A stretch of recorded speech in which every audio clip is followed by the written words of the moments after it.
इस वीडियो में पदार्थ के बारे में समझेंगे, होता क्या है और कितना कितना होता है। इस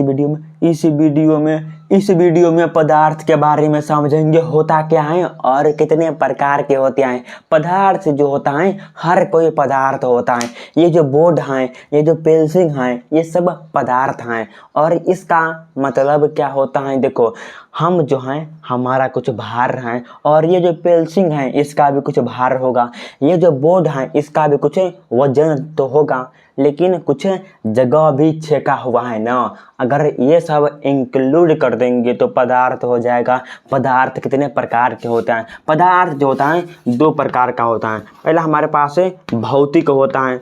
भाई भौतिक कितना होता है, भौतिक क्या होता है, उसके बाद रासायनिक क्या होता है। ये सबसे इम्पोर्टेंट होता है, क्योंकि अगर हम जब भौतिक की बात करते हैं तो भौतिक मतलब फिजिकल, इसको हम इंग्लिश में क्या कहेंगे, फिजिकल, और इसको केमिकल कहेंगे।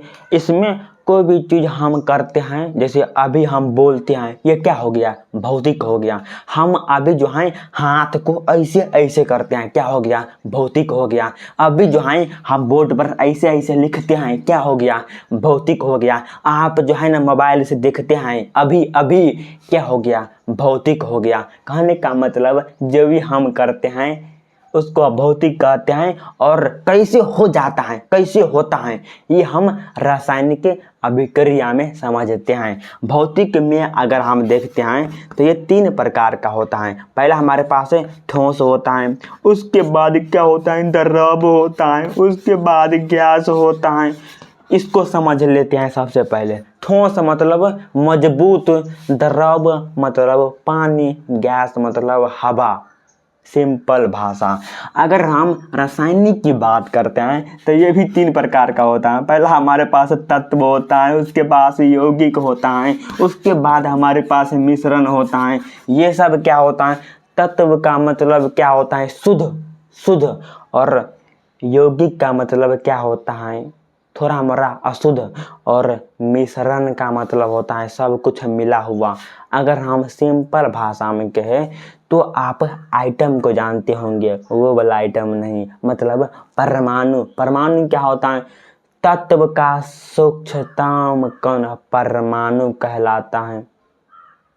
यौगिक जो होता है क्या होता है, कंपाउंड होता है। अगर हम सिंपल भाषा में कहें, तत्व जो होता है एक होता है, और यौगिक जो होता है बहुत चीज़ों जो होता है मिला होता है। जैसे H हो गया, H को क्या कहते हैं, हाइड्रोजन कहते हैं। N को क्या कहते हैं, नाइट्रोजन कहते हैं। और हम O को क्या कहते हैं, ऑक्सीजन कहते हैं। जब हम इसको मिला देंगे तो क्या हो जाएगा, एक हमारे पास है H, ये हमारे पास N है, NO3 फार्मूला होता है। इसको हम नाइट्रिक एसिड के नाम से जानते हैं। मतलब कोई भी हम फार्मूला को अगर हम कंपाउंड बना देते हैं तो कंपाउंड बन जाता है। कहने का मतलब देखो हमारे पास ये है, मेरे पास ये क्या है, तो तत्व मतलब इसको हम इंग्लिश में एलिमेंट कहेंगे। और ये जो है जब इससे मिल जाता है तो क्या कहेंगे, कंपाउंड कहेंगे, यौगिक कहेंगे। समझ गए। जब सिंगल रहेगा, सिंगल तो हम तत्व कहेंगे। अगर दोनों एक साथ में मिल जाएगा तो उसे हम यौगिक कहेंगे। लेकिन मिश्रण क्या होता है, मिश्रण जो होता है इसमें सब कुछ मिला होता है। इसमें शुद्ध हो गया, अशुद्ध हो गया, मेटल हो गया, नॉन मेटल हो गया, हमारे पास है मेटलॉइड हो गया, कंडक्टर हो गया, सेमी कंडक्टर हो गया, इंसुलेटर हो गया। मतलब जितना भी देखने के लिए मिलता है सब कुछ इसमें मिला होता है। हाँ, लेकिन जो तत्व होता है ये कितने प्रकार के होते हैं, तो तत्व जो होता है हमारे पास है ये भी 3 प्रकार का होता है।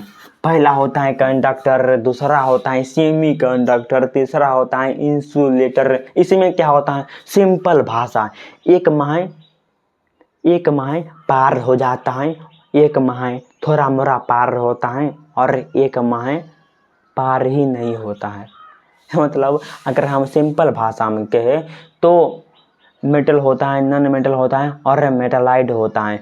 अगर हम मेटल की बात करें, सोडियम हो गया, मैग्नीशियम हो गया, एल्युमिनियम हो गया, कैल्शियम हो गया।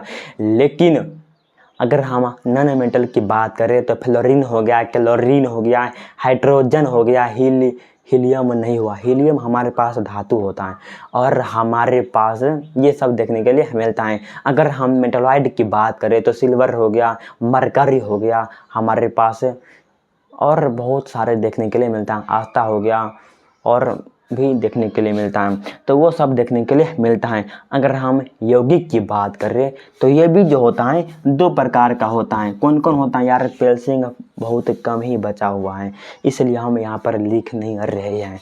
यौगिक जो होता है ये भी 2 प्रकार का होता है। पहला होता है कार्बनिक यौगिक, दूसरा जो होता है अकार्बनिक यौगिक।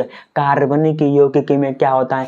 कार्बन जो होता है मिला हुआ होता है, और अकार्बनिक यौगिक में कार्बन जो होता है मिला हुआ नहीं होता है। फॉर एग्जाम्पल, अगर हम यहाँ पर लिखते हैं C+O2, यहाँ पर कार्बन है तो क्या हो जाता है? कार्बन डाइऑक्साइड हो जाता है।